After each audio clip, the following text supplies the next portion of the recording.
नमस्कार। लहसुन फटने की समस्या काफी आ रही है जिसको प्री मेच्योर स्प्राउटिंग बोलते हैं। आने वाले सालों में ये समस्या ज्यादा आ सकती है। इस वीडियो में मैं बहुत जटिल विज्ञान को बहुत सिंपल शब्दों में आपको समझाऊंगा और इस वीडियो में जो क्लियरिटी मिलेगी आपको कहीं भी नहीं मिलेगी।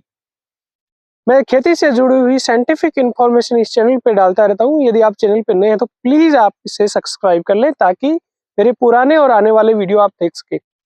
एक्चुअली जो हम साधारणतः सुनते हैं वो ये है कि लहसुन फटता है मुख्यतः ज्यादा नाइट्रोजन यानी कि यूरिया देने से, कम पोटाश की मात्रा रखने से, यानी कि imbalance use of fertilizer, poor management of water जिसमें अपन कभी लंबा सूखा करके पानी देते हैं वो वजह हो सकती है, या बहुत ज्यादा नमी बनाए रखना वो वजह हो सकती है, या कई बार हम इसमें कहते हैं कि कोई फिजिकल डैमेज यानी पशु वशु घूम जाता है इसकी वजह से लहसुन फटता है।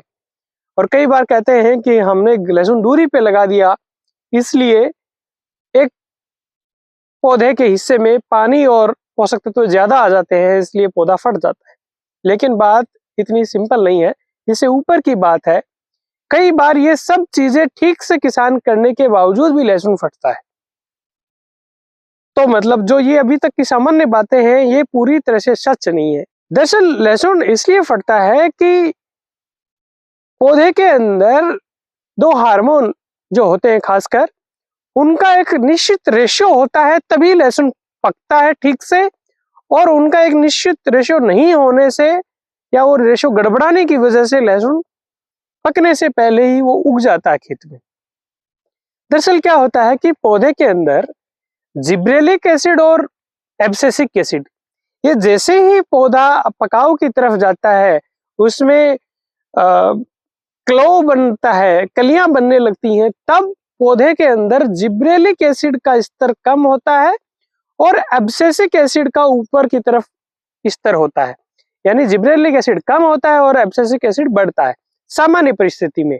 यदि ऐसा होगा तो आपके सब पौधे का पर्दा भी बनेगा और फटेगा भी नहीं लहसुन। लेकिन किसी खास मौसमी परिस्थितियों में और किसी खास जमीन की परिस्थितियों में इसका उल्टा हो जाता है। लहसुन जब पकाव की तरफ जाता है तो लहसुन की उस समय जिब्रेलिक एसिड का स्तर ऊंचा ही बना रहता है और एब्सिसिक एसिड का नीचा, जबकि पकाव पे एब्सिसिक एसिड आपका बढ़ना चाहिए। तो ये हार्मोनल लेवल की बात है। और ये ऐसा इसलिए हो सकता है कि यदि हमारे खेत में लगातार नमी बनी हुई है और ऊपर भी वातावरण में भी नमी है तो पौधे में एब्सिसिक एसिड नहीं बनता है और वो जिब्रेलिक एसिड बनाता रहता है और आपका लहसुन उग जाता है। भाई पौधे को भी पता लगना चाहिए कि अब मेरे को पकाव की तरफ जाना है, रस उतारना है, कलियों में उतारना है। लेकिन वो उसको पता किससे लगता है? उसको हार्मोन से लगता है और वो नहीं लग पाता है। तो इसका इलाज क्या है? इसका इलाज ये है कि या तो हम जिब्रेलिक एसिड बहुत ज्यादा बढ़ रहा है लास्ट में तो उसको रोक दें, या ये हो सकता है कि एब्सिसिक एसिड जो बन नहीं रहा उसको बना दें, कि जिब्रेलिक एसिड की स्तर को कम कर दें या उसके बनने को रोक दें, चेक कर दें। तो उसके लिए हमारे पास कुछ प्रोडक्ट हैं। वो क्या है?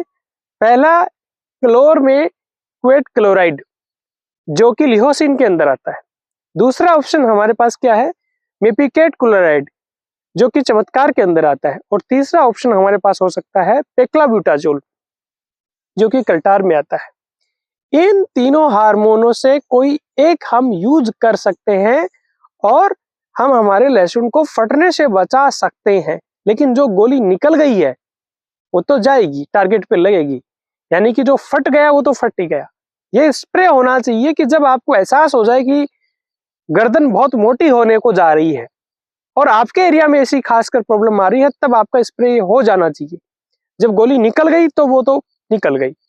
और ऐसा नहीं है कि उससे प्रोडक्शन जीरो हो जाएगा आपका, उससे आपकी क्वालिटी कमजोर बनेगी, उस पर पर्दा नहीं बनेगा और उसका स्टोरेज कम टाइम तक आप कर पाएंगे और मार्केट वैल्यू भी थोड़ी सी उसकी डाउन हो जाएगी।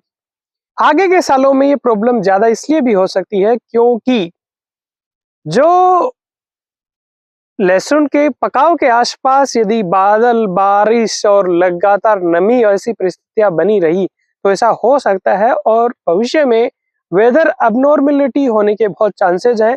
मौसम में काफी बदलाव हो सकते हैं, तो उस वजह से ये काफी दिक्कत आ सकती है। उम्मीद करता हूँ ये जानकारी आपके लिए लाभप्रद होगी। नमस्कार, जय हिंद।